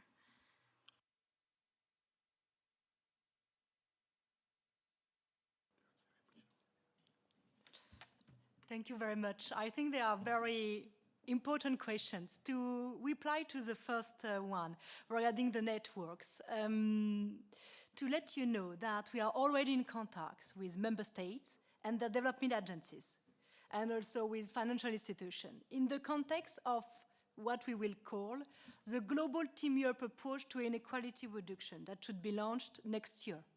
We are already having technical meetings with your government, with agencies, with the objective at the end, first, to have a common vision on inequalities. As you know, one of the difficulties that we have is the complexity of the issue. So the objective is to have a common approach, a common definition, and also to discuss about the tools that we are using, and to discuss about the inequality marker, to discuss how they could implement it if they wish. And through this approach, it's an approach, so it's a policy platform, I would say. We will so discuss inequality marker and see how they could implement and support them in the implementation. So we are fully aware about the necessity of having networks, of continue discussing the inequality marker, and we will create a special space for that. Regarding your second question, it's a very good one. And I think I will begin by also replying to Chiara about the gender marker, disability marker complementarities. We know that we need to learn from the other units, colleagues who are working on that and who are closely in contact with them. We are joining the same working groups each time that there is a project to review, and when we see that there is a difference with the inequality marker, we have a meeting. We discuss about it. We try to understand that. So definitely the objective will be to learn from what happened on gender. The inequality marker is indeed an ex-ante marker at the gender marker, so meaning that when you are designing the project, when the project is designed, we will evaluate. The delegation will first, based on the criteria that we will provide, based on the guidelines. But of course, at the level of the headquarters, G4 unit at DG INPA, but we have also a technical assistance. Chiara mentioned the resources. We are fully aware of that. We review each project, making sure that we agree. If we do not, with the delegation, it's a discussion that we have to better understand their specificity, the countries, the data available, because we are aware that the inequality marker is not a one-fit-all approach. We need to remain flexible, depending on the data availability in the countries.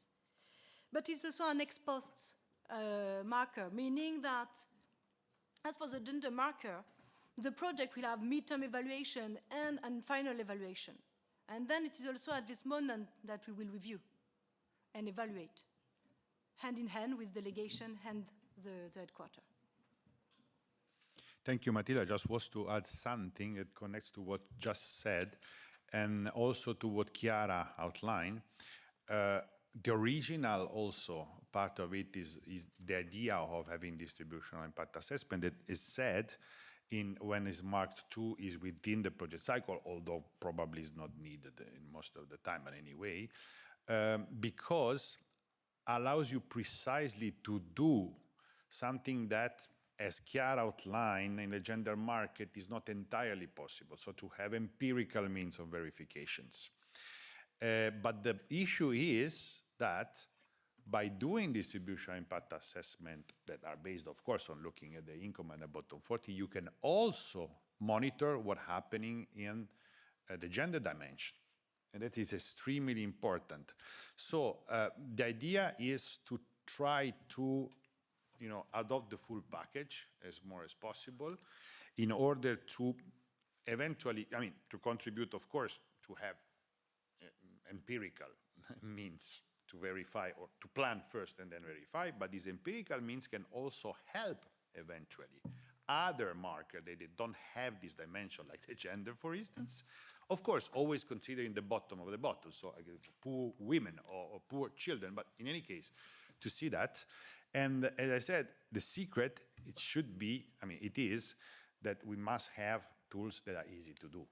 Because if not, it will increase the burden of the people working in the field, and especially, thinking about the NGOs, if they want to adopt an instrument like that. So you need to have feasible instrument in order to do it, and basically what the Commission is doing is precisely looking at it. So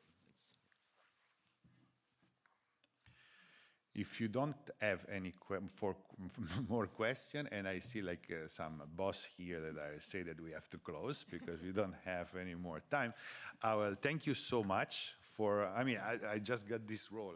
I've been promoted as the new chair of this. But Mathilde, we can share all the contacts. Mathilde is the focal person at the Commission for that. And any further question, clarification, of course, they will be very pleased to give you also probably the presentation available. So don't hesitate, because as somebody said, we need to do pedagogy of that. So we need to further share the knowledge about these tools. So thank you so much for your participations, and I hope to see you soon. Thanks.